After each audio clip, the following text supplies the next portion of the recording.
and let us all do we can to build a better future. This is a story I don't do here at Hard Lens Media. I don't focus too much on actors and drama, but this really says something about Hollywood as a whole and overall what could happen. Now, I've made it very clear on this show how I view Hollywood. Now, to be honest here, to be true, there are other channels that have done a fantastic breakdown about why Hollywood should go, why it needs to be torn apart, or the problems with Hollywood. And you know what? If I were to say it, I'd be repeating them. Okay, they said it better than me. That's why I just want to just be very clear where I stand on it. I view Hollywood as a cesspool, and it's got to go, burn down to the ground. That's my analysis on it. For far too long, these CEOs and a lot of these bigwigs that are running the show put on this act, these smoke and mirrors of being holier than thou and better than us, right? And a lot of these actors and actresses, well, guess what? Some of them are on the level, very humble people. Just a few. Majority, egomaniacs. They pretend to be other people, all right? And that's the whole thing about acting. You got to pretend to be another person. I don't know what it does to you mentally up there. No, we're not going to use Tropic Thunder as an example of what it does in the mind, because Tropic Thunder, good movie, great movie, funny movie. You never go full retard. But it just says something about the environment. And I do hope that if there is this big eventual collapse of Hollywood, and it's looking like it because Disney's going under, a lot of these studios are struggling, that maybe there could be a rise, a second renaissance of real filmmaking, of content creation, of independent people, do-it-yourself kind of stuff. And there's gonna be mistakes happening here and there, but the tried and true method of going to Hollywood and that's a spot where you need to be, that era has to come to an end. So let's talk about Jonathan Majors being found guilty. For those who don't know, he was the actor who was playing Kang the Conqueror in the Marvel Cinematic Universe. Remember that name used to mean something? Marvel. The verdict was reached Monday by a 6-person jury after 4 hours of deliberations spread across 3 days. The actor is set to be sentenced on February 6th. My birth month. Isn't that lovely? All right. A New York jury found Marvel actor Jonathan Majors guilty of reckless assault in the 3rd degree and guilty of harassment. The verdict was reached by a 6-person jury after roughly 4 hours of deliberation spread across 3 days. Majors, wearing a gray... Why are they saying what he's wearing? Stood with his attorneys as the verdict was read, with family members and his girlfriend, Megan Good, behind him. Sentencing is set for February 6th. The charges, a misdemeanor and violation, carry a sentence of up to 1 year in prison. There's a lot of other actors and actresses who've done worse, a lot worse, and are still walking out there. Still walking. Don't worry, I'm going to get to them too, my lovelies. Don't worry. Shh. It's all good. And of course, Marvel drops Jonathan Majors after assault harassment verdict. So they actually renamed Avengers 5. It was originally going to be Avengers 5 Kang Dynasty. It's now just Avengers 5. I do not want to be in that boardroom when they're discussing about all the potential reshoots that they have to do and overall how they're going to, oh yeah, that's right. Try and get a new bad guy. Just a side note before I continue on with the article, just got to get this off my chest. And of course, Daniel, my friend, corrected me on this one because I really thought like the best choice for Marvel to do as soon as they got done with the Infinity War and Endgame was to let the Marvel Cinematic Universe rest. Like you cook this great steak, let the meat rest. You don't cut it right away because then that's when all the juices come out of it. You don't do that.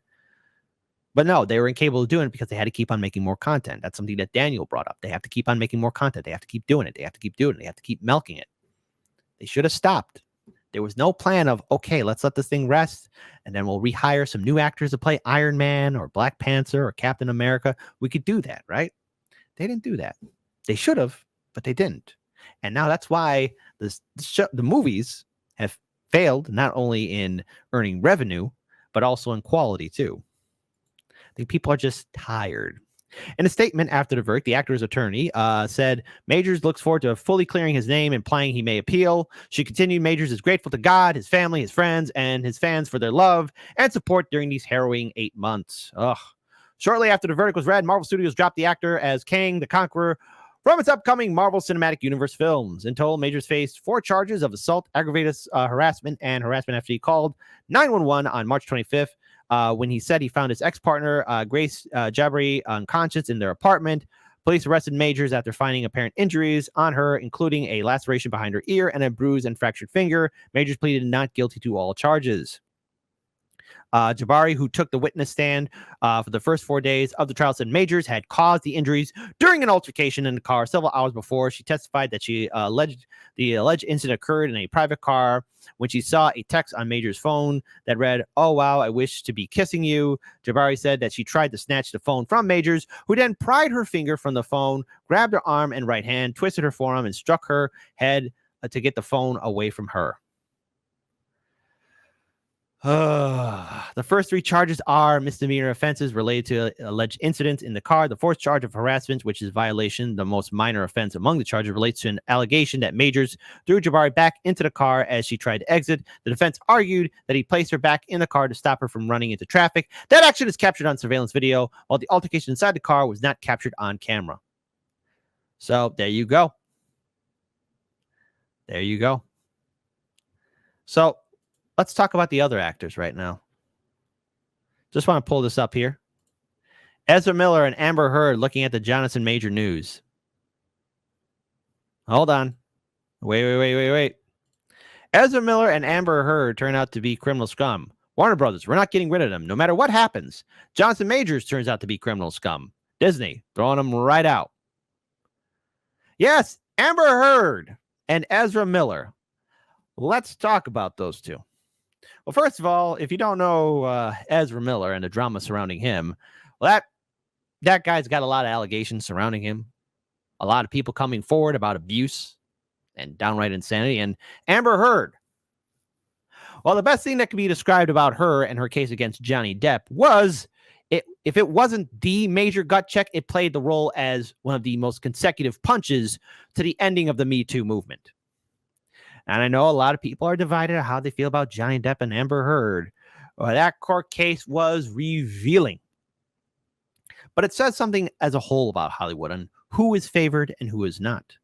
The inside bias and also the hypocrisy of Hollywood. Because Hollywood wants to promote this message, this idea is, oh, like we all can get together. Hollywood is such a progressive place.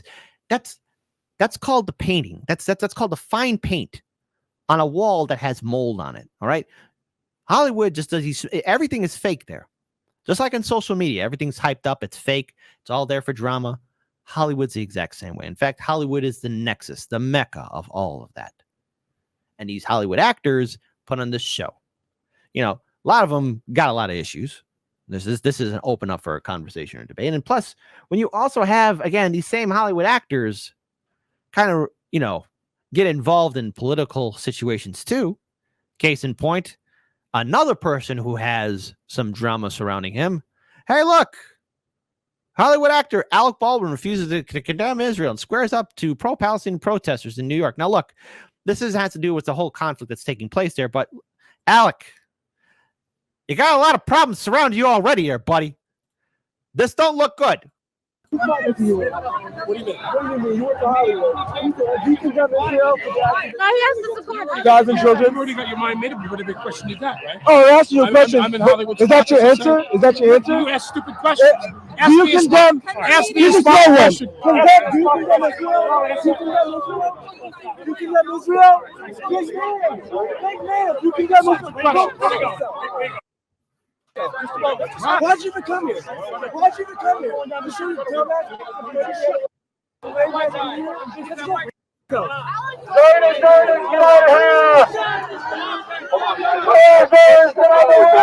Not this nonsense. Come on. So what can we take away from all of this, especially about Hollywood and the drama surrounding it, everything about it? Was everything coming to light? Look, these actors, politicians, you and me, we all got our problems. But I think we're witnessing something here, specifically with Hollywood and the big mainstream studios and movies. There was once a time long, long ago, I remember when I was young, were these actors and actresses, and yes, to some occasion, even these movie CEOs, I know I'm grossed out by it, were the pillars of society. Sometimes we look to them for wisdom and guidance. I know.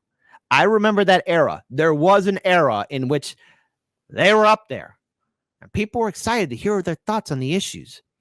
But as social media became more relevant, Twitter, Facebook, Instagram, YouTube, all the social media, they, like everyone else, we all got a chance to get to really know each other a little bit better. Just a little bit better. And as time went on, I think a lot of us started to get the cringe, the ick, the uneasiness around some of these celebrities. And as more stories came out about the depravity in Hollywood, the abuse, the hypocrisy in Hollywood, the more and more of us realized, oh, well, these are scumbag people. I've met people like this before on the streets. The sad fact is some of these people on the streets have more honor and integrity than some of these CEOs or actors or actresses in Hollywood. I know, maybe I'm pushing it just a little bit too far. Maybe I am. But with Hollywood becoming what it is, these movies failing what they are, it's quite clear that we as consumers are seeing the hypocrisy of the institution of big films and studios. Now, so many other channels have been talking about this, have been calling it out, and it's finally coming into fruition. And I, for one, welcome it. The end of the big machine, possibly. I don't know when it's going to happen, but with the rate in regards, people aren't showing up to see these big, quote unquote, blockbuster movies. It says a lot. I mean, look, Godzilla -1, for example, a film from overseas, is doing extraordinarily well with North American audiences. That says a lot. People are tuning in. And what I'm noticing from the reviews and the comments from people who have seen the film, or people who are not even Godzilla fans, because I'm not a huge, I'm not the biggest fan of God. I just love Godzilla, but I'm saying that there are fans who know more about the movies and behind the scenes. I love it for what it is, but what I'm seeing there is people saying, wow, what a great story, what great action, it's character driven, all this other kind of good stuff. And that's what people want to see. Character driven stories with lessons to be learned, seeing the hopes and dreams, the success, possible failures of said story being played out on a 2-hour film. That's what people want. Entertainment. To quote George Santos, people want the content. And for a long time, Hollywood's been bombarding us with messages of how to live and how to do things according to their neoliberal perspective. But the thing is, they don't believe in that message. They don't believe in opportunity. They don't believe in progressive values. They say things just to make people shut up. They say things because they expect no one to really look into it. You think Hollywood really believes in any of its messages? They made a movie called She Says, right? And that film was about the 2 reporters who shined a light onto Harvey Weinstein. So in other words, Hollywood made a movie calling on Harvey Weinstein when in fact Hollywood knew who Harvey Weinstein was. For a very long time, a lot of those people knew. Just like a lot of those people knew Jeffrey E. And if they were so high and mighty, these actors and actresses and big-time CEOs and producers and directors, if they were so honorable, if they were so great, they would have stopped them a long time ago. But they didn't. They didn't. Which is why I welcome the beginning of the second Renaissance. I don't know how it's going to look. I don't know who's going to really be the one starting it off, but I welcome it. And as for the Marvel movies, stick a fork in it. It's done.